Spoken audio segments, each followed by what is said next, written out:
الحمد لله نحمده ونستعينه ونستغفره ونؤمن به ونتوكل عليه ونعوذ بالله من شرور أنفسنا ومن سيئات أعمالنا ونعوذ بالله من شرور أنفسنا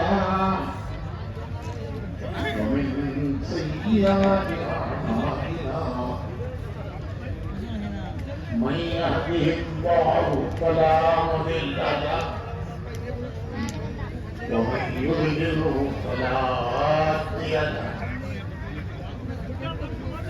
ونشهد أن لا إله إلا الله وحده لا شريك له ونشهد أن سيدنا ونبينا ومولانا محمدا عبده ورسوله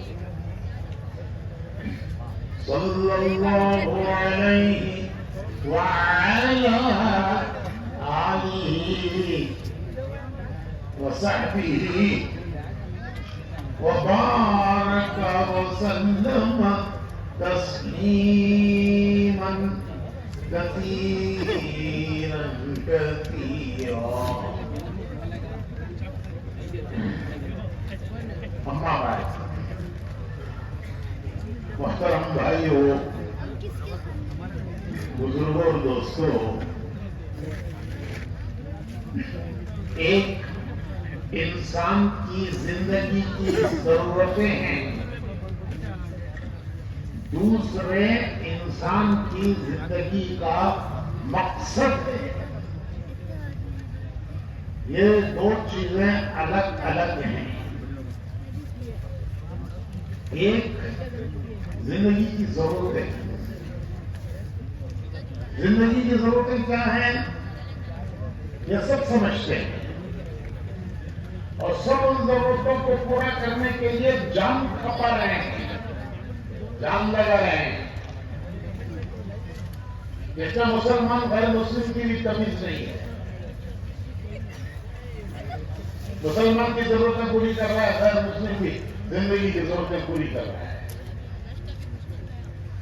کھانا پینا بیوی بچے گھر گاڑی بہترین گاڑی یہ سب زندگی کی ضرورتیں ہیں اور ان زندگی کی ضرورتوں کو پورا کرنے کے لیے آج انسان اپنی جان لگا رہا ہے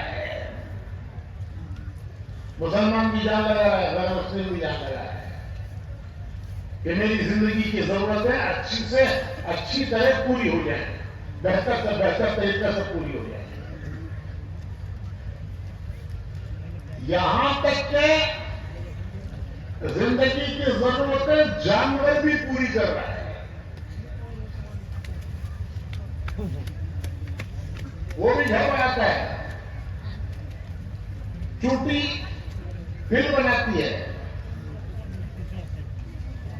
اسلام کے محققین نے لکھا ہے کہ زمین کے نیچے چوٹیوں کے محلے ہیں جیسے زمین کے اوپر انسانوں کی بستیاں ہیں محلے ہیں تو زمین کے نیچے چوٹیوں کی بستیاں ہیں ان کے محلے ہیں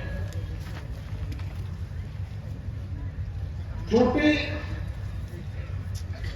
گرمیوں میں اوپر آتی ہے اپنا دانہ چنتی ہے اور نیچے لے جا کے اپنے گھروں میں اناج جمع کرتی ہے اس کا اناج ہی کتنا لیکن وہ گرمیوں میں باہر آتی ہے بارش کے دنوں میں وہ زمین کے اوپر نہیں آتی بارش جو زمین پر آئے گی تو وہ بھو کر چلی جائے گی وہ سمجھتی ہے گرمیوں کے زمانے میں اوپر آتی ہے اناج چنتی ہے دانا چنتی ہے اپنے گھروں میں لے جا کے جمع کرتی ہے اس کے گوڈون ہے 6 مہینے کی غذا چھوٹی اپنے پاس جمع رکھتی ہے. اگر 6 مہینے اسے زمین پر آنے کا موقع نہ ملے تو اس کی 6 مہینے کی غذا زمین کے نیچے موجود ہے, اسے جمع کر کے رکھی ہے. پرندے گھونسلے بناتے ہیں, اس میں انڈے دیتے ہیں, بچے پیدا کرتے ہیں, ان کو پال کر بڑا کر کے اڑنے کے قابل بنا دیتے ہیں. تو زندگی کی ضرورتیں جانور بھی سمجھتا ہے, وہ بھی پوری کر رہا ہے. عرب میں ایک 10-12 سال کا بچہ اونٹ کی نکیل پکڑ کے اسے لے کے چلتا ہے اور اس کے پیچھے اونٹوں کی ایک قطار چلتی ہے. وہ اتنا بڑا جانور ہے اونٹ کہ اگر وہ بچے کے سر پر منہ مارے تو اس کا سر ایک لقمہ ہو جائے گا بچے کا, وہ پھلی کے طرف پھوڑ دے گا اس کے سر کو. وہ اتنا طاقتور جانور ہے اونٹ. لیکن وہ سمجھتا ہے کہ یہ میرے مالک کا آدمی ہے, یہ بچہ ضرور ہے لیکن یہ میرے مالک کا آدمی ہے اور میرا مالک میری ضرورتیں پوری کرتا ہے, لہذا میں اس کے تابع ہوں کیونکہ یہ میرے مالک کا بچہ ہے, وہ میری ضرورت پوری کرتا ہے. سرکس میں نچانے والا شیر کو نچاتا ہے, حالانکہ وہ جنگل کا بادشاہ ہے لیکن وہ تابع ہو جاتا ہے. تو ضرورتیں زندگی کی سب سمجھتے ہیں, سب پوری کر رہے ہیں, ان کو پورا کرنے کے لیے اپنی جان کھپا رہے ہیں. مسلمان بھی پوری کر رہا ہے, غیر مسلم بھی پوری کر رہا ہے, یہاں تک کہ جانور بھی اپنی زندگی کی ضرورتیں پوری کر رہا ہے.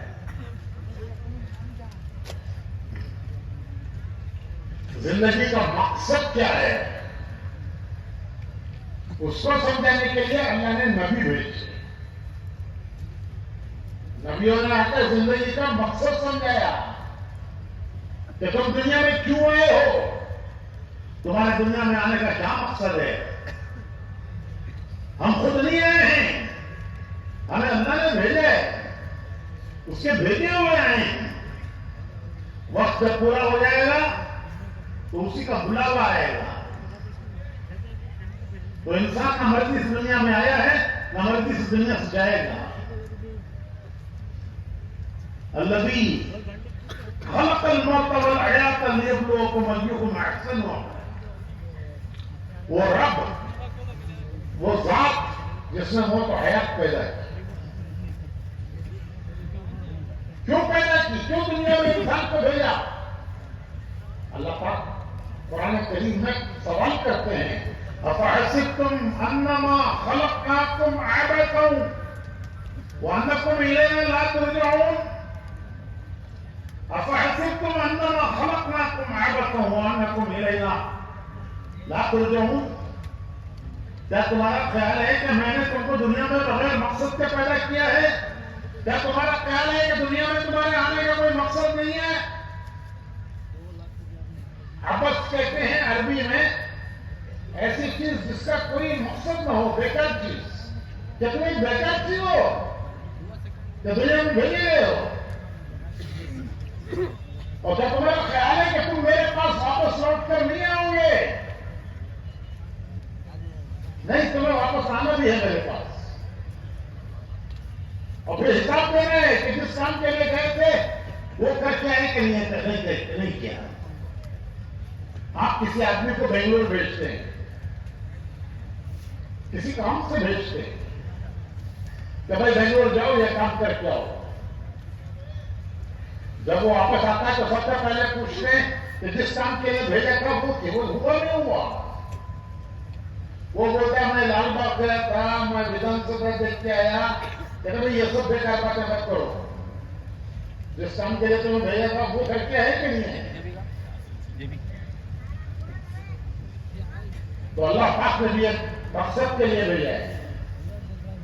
واپس بلا کے پوچھیں گے کہ جس مقصد کے لیے بھیجا تھا اس کا کیا ہوا؟ اسی کا نام حساب ہے، اسی کا نام سوال ہے، حساب ہے۔ تو زندگی ایک مقصد کے لیے دی ہے۔ وہ مقصد کیا ہے؟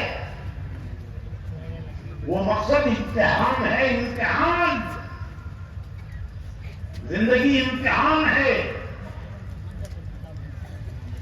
انسان کی نادانی ہے، غفلت ہے، وہ سمجھتا ہے میں دنیا میں مزے کرنے آیا ہوں، مزے اڑانے آیا نہیں ہے، امتحان دینے آیا ہے۔ زندگی امتحان ہے۔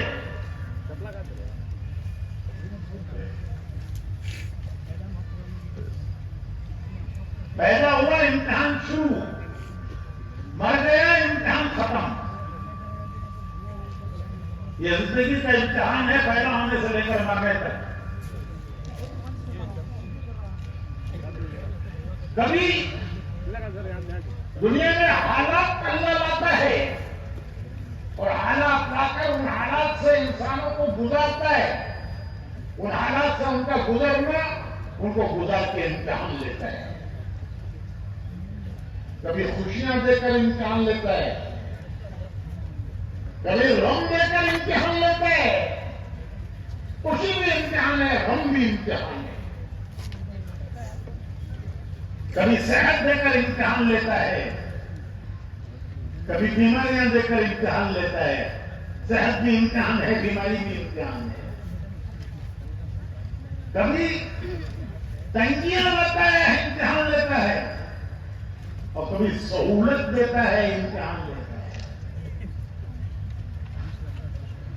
جوانی بھی امتحان ہے، بڑھاپا بھی امتحان ہے، اور سب کا امتحان لیتا ہے، اچھوں کا بھی بروں کا بھی۔ یہ نہیں ہے کہ صرف برے لوگوں کا امتحان ہے، اچھوں کا بھی امتحان ہے۔ اللہ نے نبیوں کا امتحان لیا، نبیوں کا، انبیاء اللہ کے نیک بندے ہیں، لیکن اللہ نے ان کو بھی امتحانات سے گزارا۔ حضرت ابراہیم علیہ السلام اللہ کے خلیل ہیں، ان کو اللہ نے اپنا خلیل پکارا۔ اللہ تعالیٰ فرشتوں سے کہتا ہے کہ زمین پر میرا دوست ابراہیم، ارے زمین پر میرا دوست ابراہیم، فرشتوں سے کہہ رہا ہے، خالق کائنات، مالک کائنات کہتا ہے کہ میرا دوست ابراہیم۔ اگر کوئی ہمارا نام لے کے کہہ دے بڑا آدمی، ارے بڑا بھی بہت بڑا نہیں، کوئی وزیر، کوئی ایم ایل اے، کوئی منسٹر کہہ دے بھائی کنڈل میں فلاں میرا دوست ہے، تو پیپر میں ڈال پڑتی، پیسے دے کو لگاتی، انہیں بولا میں دوست کا دوست تھا۔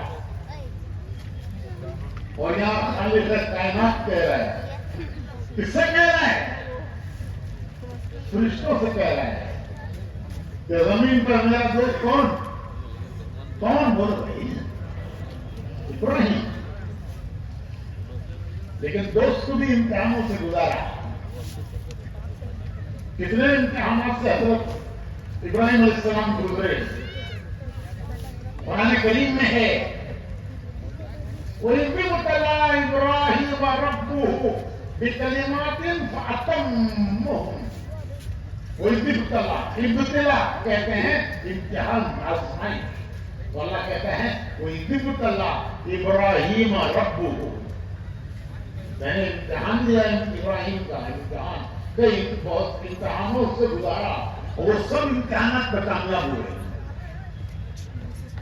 تو نبیوں کا امتحان ہے۔ ایک نبی ہیں حضرت یوسف علیہ السلام، ان کے قصے کو قرآن نے بہترین قصہ کہا ہے۔ ان کے نام کی سورہ یوسف، اور ان کے قصے کو احسن القصص، بہترین قصہ ہے۔ یوسف علیہ السلام نبی ہیں، ایسے نبی کہ ان کے باپ نبی، ان کے دادا نبی، ان کے پردادا نبی. حضور نے ان کی تعریف کی، کریم، ابن کریم، ابن کریم، ابن کریم، یوسف، ابن یعقوب، ابن اسحاق، ابن ابراہیم، یہ سب نبی ہیں. یوسف نبی، ان کے باپ یعقوب نبی، ان کے باپ اسحاق نبی، ان کے باپ ابراہیم نبی. لیکن یوسف علیہ السلام کو اللہ نے جیل میں ڈال کر آزمایا. 10 سال گزارے ہیں یوسف علیہ السلام نے جیل میں. کتنے سال؟ 10 سال. نبی ہیں، نبی ہیں، ان کے باپ بھی نبی ہیں، ان کے دادا بھی نبی ہیں، ان کے پردادا بھی نبی ہیں، لیکن 10 سال جیل میں رہے.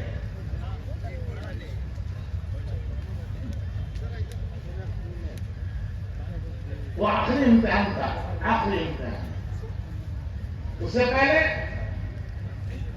بازار مصر میں بیچے گئے، مصر کے بازار میں بیچے گئے. پرانے زمانے میں جس کا کوئی والی وارث نہیں ہوتا تھا، لوگ اس کو گائے بکری کی طرح پکڑ کے بازار میں بیچ دیتے تھے کہ اس کا کوئی پوچھنے والا نہیں، آگے پیچھے کوئی نہیں، والی وارث کوئی نہیں. تو یوسف علیہ السلام گھر سے نکالے گئے تھے، کوئی نہیں تھا. بازار مصر میں بیچ دیا سوداگروں نے. وزیر نے خریدا، عزیز مصر وزیر، اس نے اپنی بیوی سے کہا کہ دیکھ، یہ کسی شریف خاندان کا لڑکا معلوم ہوتا ہے، اس کا چہرہ، اس کے آثار بتا رہے ہیں کہ یہ غلام نہیں ہے، یہ کسی شریف گھرانے کا لڑکا ہے. دیکھ، اس کے ساتھ غلاموں کا سلوک نہ کرنا، نوکروں کا سلوک نہ کرنا، اس کو اچھی طرح سے عزت سے رکھنا. کسی شریف گھر کا لڑکا ہے.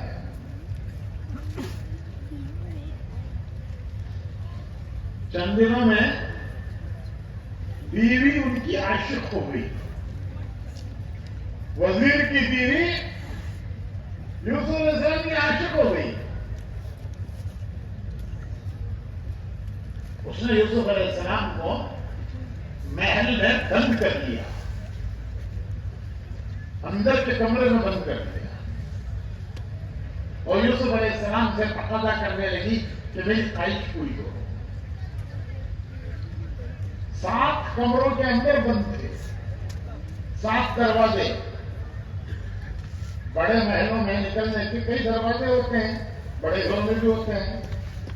اندر کا دروازہ، باہر کا دروازہ، پھر باہر کا گیٹ. تو اس کے محل کے 7 دروازے تھے، اور اندر کے کمرے میں اس نے بند کر دیا. تو یوسف علیہ السلام کہنے لگے کہ یہ مجھے بدکاری پر اکساتی ہے، میں بھاگوں. کہاں بھاگوں؟ سارے دروازے بند ہیں. لیکن یوسف علیہ السلام سوچنے لگے کہ جہاں تک میں جا سکتا ہوں وہاں تک تو جاؤں. ارے اس سے بچنے کے لیے جہاں تک میں جا سکتا ہوں وہاں تک جاؤں. چنانچہ وہ دروازے تک دوڑے. جب وہ دروازے کے قریب پہنچے تو دروازہ کھلا، اللہ کی قدرت سے کھلا. جیسے آج کل بینکوں میں، ایئرپورٹوں میں دروازے ہوتے ہیں شیشے کے، قریب جاؤ تو بند رہتا ہے، لیکن نزدیک جاؤ کھلتا ہے. تو یوسف علیہ السلام گئے، دروازے کی طرف دوڑے اس سے بچنے کے لیے کہ یہ ان کو پکڑ کے بدکاری پر آمادہ کر رہی ہے. جب دروازے کے پاس پہنچے تو دروازہ کھلا. پھر آگے گئے، دوسرا دروازہ اس کے قریب پہنچے، وہ کھولا، تیسرا کھولا، چوتھا کھولا، 7 دروازے کھل گئے.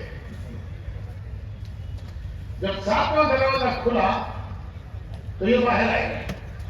ادھر سے وزیر آ رہا ہے اندر ادھر سے یہ باہر جا رہے ہیں، دروازے کھول رہے ہیں، اور جب 7واں دروازہ کھول کے باہر نکلے تو ادھر سے وزیر آ رہا ہے اور زلیخا پیچھے ہے جو یوسف علیہ السلام کا پیچھا کر رہی ہے۔ جب عورت نے دیکھا کہ میرا مکر اور فریب پکڑا گیا تو اس نے الٹا رنگ بدل دیا اور وزیر سے کہتا ہے تو کہہ رہا تھا کہ اس کو عزت سے رکھ، اس نے آج تیری بیوی پر ہاتھ ڈالنے کی کوشش کی ہے۔ عورت بڑی مکار ہوتی ہے، عورت بڑی مکار ہوتی ہے۔ حدیث میں آیا ہے کہ عورتیں شیطان کا جال ہیں۔ گھر میں جا کے بولو ان کو،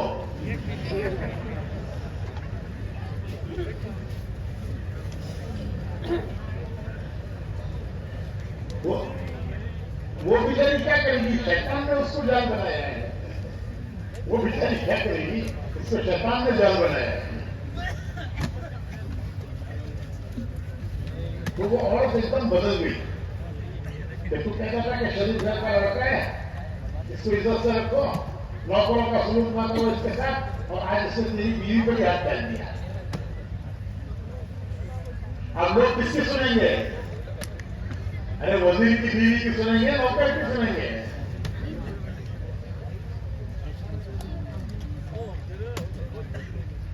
مصر میں مشہور ہو گیا کہ وزیر کی بیوی نوکر کی عاشق ہوئی۔ تو زلیخا نے یہ بتانے کے لیے کہ جس کے پر میں عاشق ہوئی ہوں وہ کیسا لڑکا ہے، اس نے اپنی سہیلیوں کی دعوت کی۔ اس کی سہیلیاں، وزیر کی بیوی کی سہیلیاں کیسی ہوں گی؟ سب بڑی بڑی عورتیں، بڑے گھرانوں کی ماں عورتیں، اس نے ان کی دعوت کی اور کھانے کے بعد ان کے سامنے پھل رکھے اور ہر ایک کو ایک چاقو دی۔ عربوں کے یہاں آج بھی رواج ہے کہ جب پھل کھاتے ہیں تو ہر آدمی کو ایک چاقو دیتے ہیں تاکہ جس کو جو پھل چاہیے وہ اٹھا کر وہ چھل کے کھائے۔ ہمارے یہاں سب کو ایک چاقو، وہ بھی کہیں سے لیتے جاتا آدھی زنگ میں ٹکڑ رکھتی ہے، صرف کاٹے تو صرف کالا ہو جاتا ہے۔ عربوں کے یہاں ہر ایک کو ایک چاقو، تو اس نے پھل رکھے، انہیں چاقو دے دی، پکڑا کھونا، اور جب انہوں نے پھل اٹھائے اور پھل کاٹنا شروع کیا تو زلیخا نے یوسف علیہ السلام کو آواز دی کہ یوسف ذرا ادھر تو آ، ارے یوسف ذرا ادھر تو آ۔ اور وہ مالکن بلا رہے ہیں، وہ آئے، وہ جب آئے تو یہ اس کی سہیلیاں وزیر کی وہ حیران ہو کر ان کو دیکھنے لگی کہ یہ انسان ہے، ارے یہ تو فرشتہ لگتا ہے، یہ کوئی انسان نہیں ہے، یہ فرشتہ لگتا ہے، فرشتہ۔ وہ ان کے حسن کی ان پر عورتوں پر ایک بجلی گر گئی۔ اب ہاتھ میں پھل اور چاقو ہے اور سب دیکھ رہی ہیں کس کو؟ ارے کسے دیکھ رہی ہیں؟ حیران ہو کے یوسف کو دیکھ رہی ہیں۔ زلیخا کہنے لگی ارے پھل تو کھاؤ نا، ارے پھل تو کھاؤ نا۔ اپنی شرمندگی چھپانے کے لیے جب پھل پر چاقو چلائی تو وہ پھل پر سے گزر کے انگلیوں کو کاٹتا ہے، پھل سے گزر کے چاقو انگلیاں کٹ گئی، وہ خون بہنے لگا۔ تو زلیخا نے کہا کہ دیکھو تم نے مجھے کہا دیا کہ تم نوکر کے عاشق ہو، آج تم نے دیکھ لیا اپنا خود کیا حال ہوا۔ حدیث میں آتا ہے کہ 7 قسم کے آدمی جو کل قیامت میں عرش کے سائے میں ہوں گے، وہ 7 قسم جن کو قیامت میں عرش کا سایہ ملے گا، اس میں وہ نوجوان بھی ہوگا کہ جس کو کوئی حسین شریف عورت اپنی طرف متوجہ کرے اور وہ یہ کہہ دے کہ مجھے اللہ کا ڈر ہے، اور وہ اللہ کے ڈر سے رک جائے، تو وہ نوجوان جو اللہ کے ڈر سے رک جائے، کسی شریف اور حسین عورت کے بلانے پر وہ اللہ کے ڈر سے رک جائے، تو قیامت میں اللہ اس کا یہ اعزاز و اکرام کریں گے کہ اس کو قیامت میں عرش کے نیچے جگہ دیں گے۔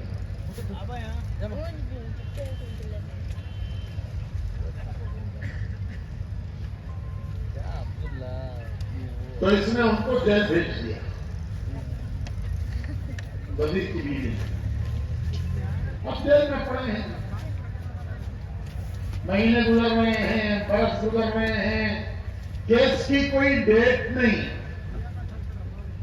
ارے بھائی کیس ہوتا ہے، اس کی کوئی ہیئرنگ ہوتی ہے نا، ڈیٹ ہوتی ہے نا، نہیں معلوم ہوتا، لیکن ان کی کوئی ڈیٹ نہیں۔ ایک پردیسی ہے، مسافر ہے، غریب ہے، پڑا ہوا ہے جیل میں، کب اس کا کیس لیا جائے گا کوئی ڈیٹ نہیں۔ دن گزر رہے ہیں، برس گزر رہے ہیں، 10 سال گزر گئے، کتنے گزر گئے؟ کتنے گزر گئے بھائی؟ اللہ، اب اللہ کا غیبی نظام حرکت میں آیا۔ ایک اللہ کا غیبی نظام ہے، وہ حرکت میں جب آتا ہے تو دنیا کے سارے نظام ٹوٹ جاتے ہیں، سارے نظام ٹوٹتے ہیں جب اللہ کا غیبی نظام حرکت میں آتا ہے۔ میں ابھی 10-12 دن پہلے بنگلہ دیش سے آیا ہوں، میں 1 ہفتہ 10 دن پہلے بنگلہ دیش میں تھا۔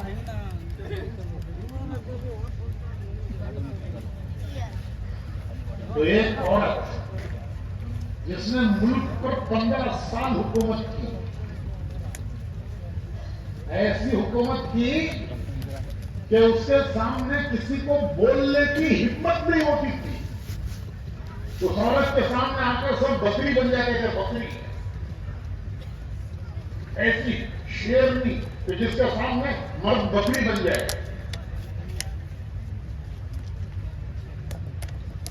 تو 15 سال حکومت کی اس کا، تو 15 سال کی حکومت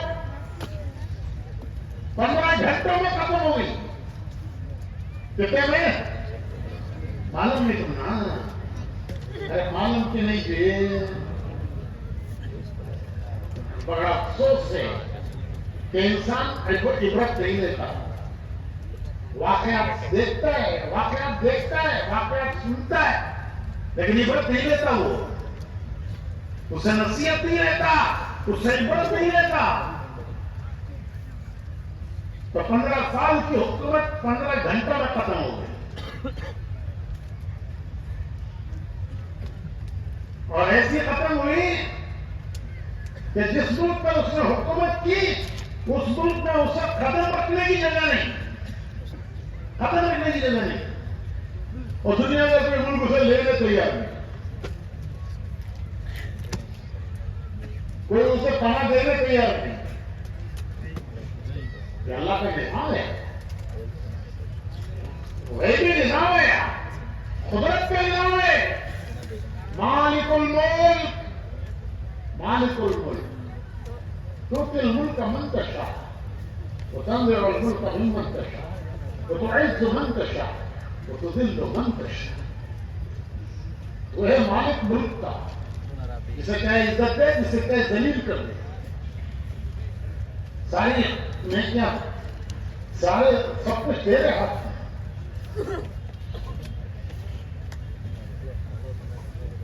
تو 10 سال گزر گئے یوسف علیہ السلام کے، اب اللہ کا نظام غیبی حرکت میں آیا۔ بادشاہ نے خواب دیکھا، خواب کی تعبیر پورے دربار میں کوئی نہیں بتا سکا، حالانکہ دربار میں بڑے بڑے عقل مند لوگ ہوتے تھے، دربار میں ہر ایک کو جگہ نہیں ملتی تھی، ملک کے بہترین عقل رکھنے والے ان کو دربار میں جگہ ہوتی دی جاتی تھی، تاکہ وہ حکومت کے معاملات میں بادشاہ کی مدد کریں. تو بادشاہ نے خواب بیان کیا, تعبیر پوچھی, دربار میں کوئی تعبیر نہیں بتا سکا. تو بادشاہ کا ایک ملازم جو یوسف علیہ السلام کے ساتھ چند ایک عرصہ جیل میں رہ چکا تھا, اسے یاد آیا.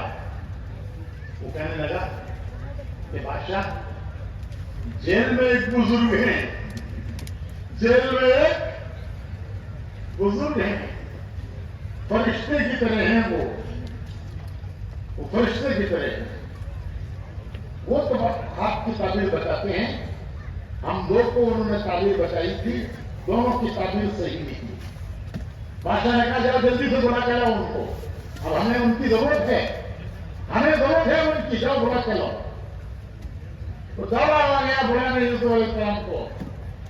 تو یوسف علیہ السلام کہنے لگے کہ ماجرا کیا ہے بتا. اس نے قصہ بتایا کہ بادشاہ نے خواب دیکھا ہے, پورا دربار تعبیر بتانے سے عاجز ہے, بادشاہ نے آپ کو بلایا ہے.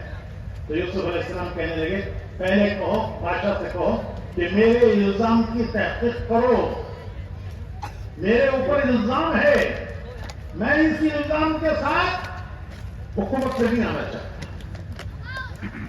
پہلے تحقیق کرو میرا الزام. بادشاہ نے تحقیق کروائی. جب تحقیق کروائی تو پتا چلا کہ وہ الزام لگانے والی عورت وہ خود مجرم تھی اور یہ پاک تھے. اس نے اقرار کر لیا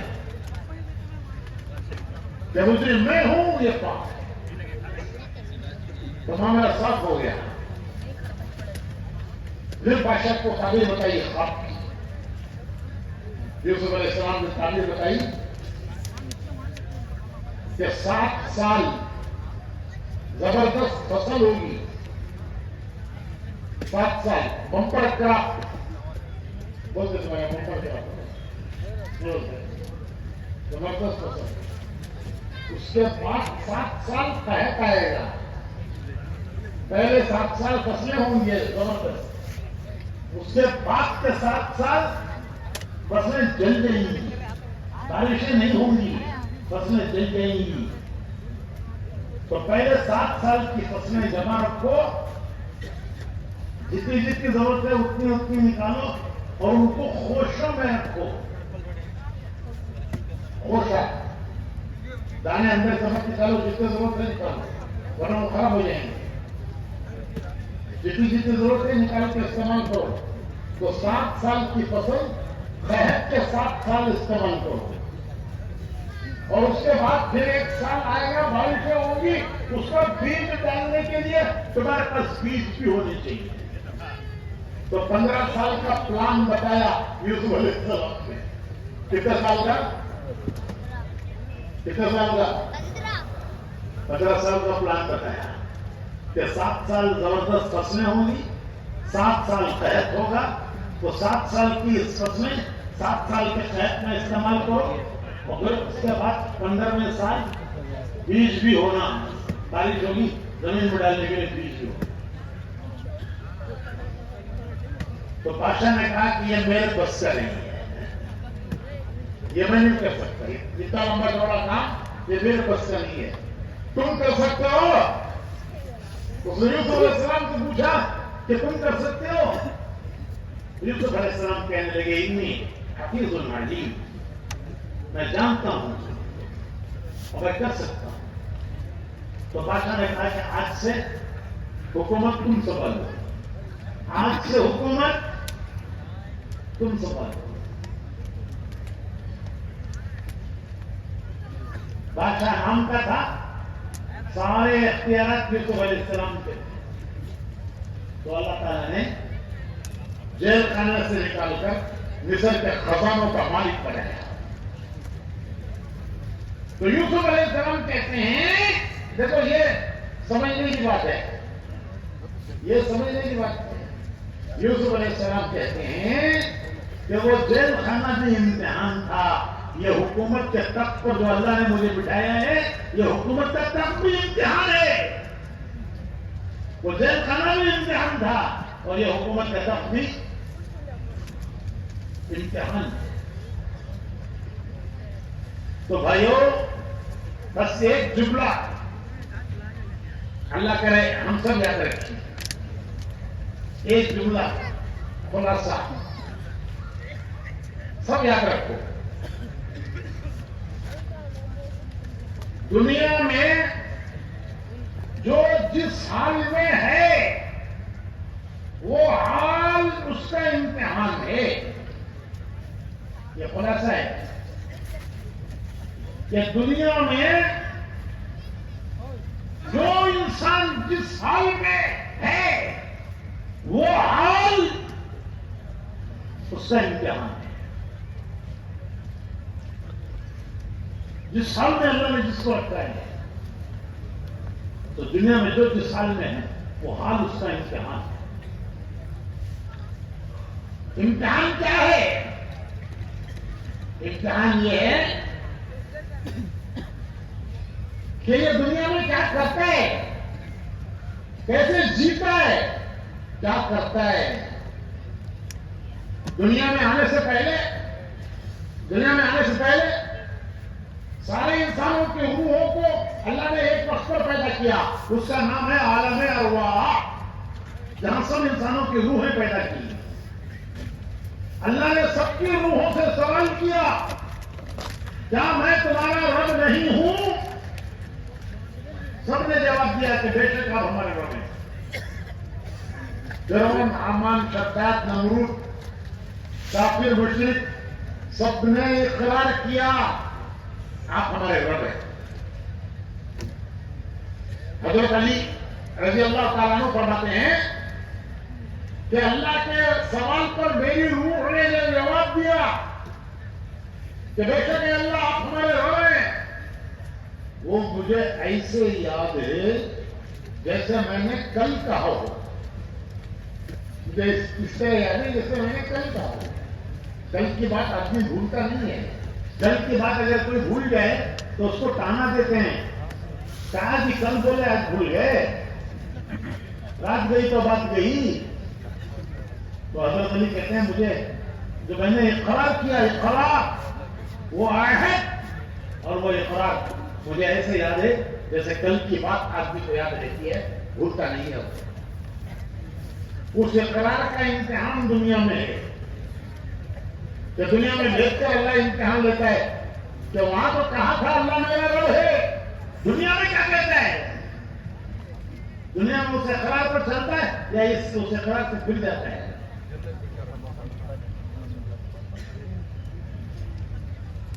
اسی لیے جب مسلمان کے گھر بچہ پیدا ہوتا ہے تو سب سے پہلا کام اس کے ایک کان میں اذان، ایک کان میں اقامت. پہلا کام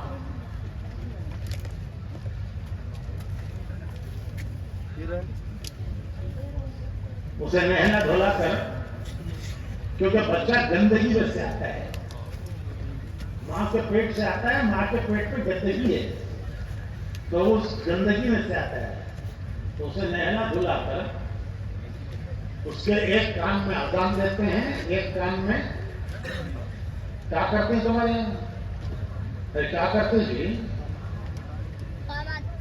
تو یہ کب سے شروع ہوا؟ حضور اکرم صلی اللہ علیہ وسلم کے جب نواسے پیدا ہوئے تو دونوں موقعوں پر حضرت امام حسن، حضرت امام حسین، انہوں کی پیدائش کے موقعوں پر حضور اپنی پیاری بیٹی حضرت فاطمہ کے گھر آئے اور آپ نے حضرت اپنے نواسوں کو گود میں لے کر ایک کان میں اذان پڑھی، دوسرے کان میں اقامت پڑھی. اس دن سے مسلمان کے جب بچہ پیدا ہوتا ہے تو اس کے ایک کان میں اذان پڑھتے ہیں، ایک کان میں. یہ کوئی رسم نہیں ہے، دین کا کوئی کام رسم نہیں ہے، ایک بڑی حقیقت ہے. یہ وہ حقیقت کیا ہے؟ وہ حقیقت یہ ہے کہ اذان ایک دستور ہے. دستور جیسے لوگ کہتے ہیں ہمارے گاؤں کا دستور، ہماری بستی کا دستور، ہماری انجمن کا دستور، تو مسلمان کی زندگی کا دستور اذان ہے.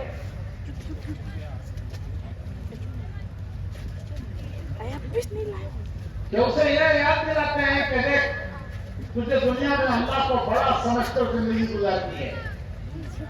اللہ بڑے ہیں، ان کی طاقت بڑی ہے، ان کی قدرت بڑی ہے.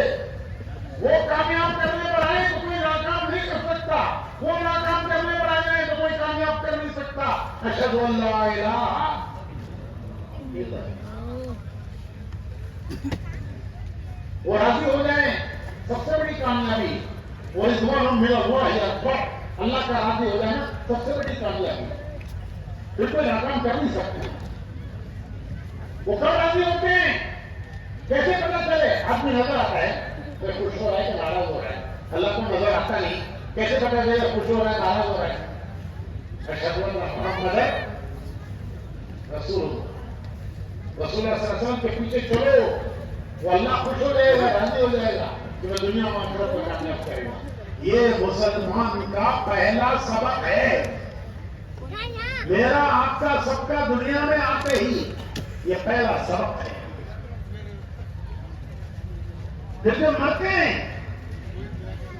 تو حدیث میں آتا ہے کہ ابھی میت کو دفن کرنے والے گھروں کی طرف واپس نہیں پہنچے تو فرشتہ آ کے اٹھاتا ہے وہ اللہ کا حکم سے. وہ اسے بٹھا کے پوچھتا ہے تیرا رب کون ہے؟ تیرا رب کون ہے؟ اگر اس نے اللہ کو مان کر، اس کی بڑائی کو مان کر، اس کے حکم کو بڑا مان کر زندگی گزاری ہوگی تو کہے گا کہ میرا رب اللہ ہے.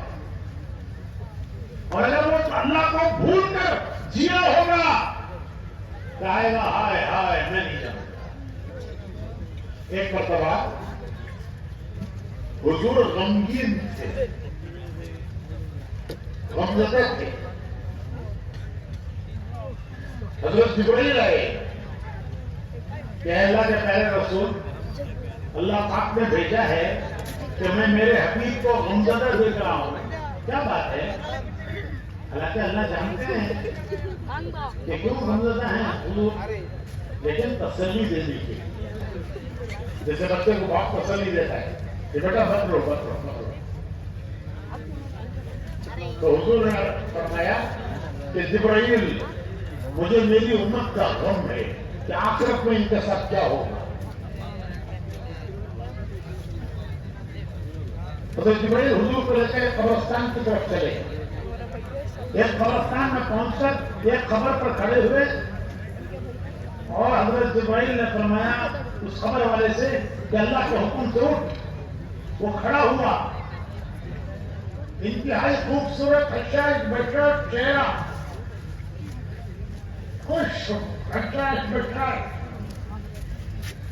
اور وہ کہہ رہا تھا اشہد ان لا الہ الا اللہ واشہد ان محمد رسول اللہ. تو حضرت جبرائیل نے فرمایا واپس اپنی جگہ چلے جا. وہ کون ہو سکتا ہے؟ حضرت جبرائیل دوسری خبر پر گئے. اسے فرمایا کہ اللہ کے حکم سے وہ مردہ کھڑا ہوا، انتہائی پریشان چہرہ، پریشان حال، اور کہہ رہے ہیں ہائے میری بربادی، ہائے میری تباہی، ہائے میری بربادی. حضرت جبرائیل نے فرمایا چلے جا خبر کی طرف. پھر حضور سے عرض کیا کہ اللہ کے رسول صلی اللہ علیہ وسلم یہ جس حالت میں مریں گے کل اس حالت میں قبروں سے اٹھائے جائیں گے. جس حال میں مریں گے کل قیامت کو اس حال میں قبروں سے اٹھائے جائیں گے.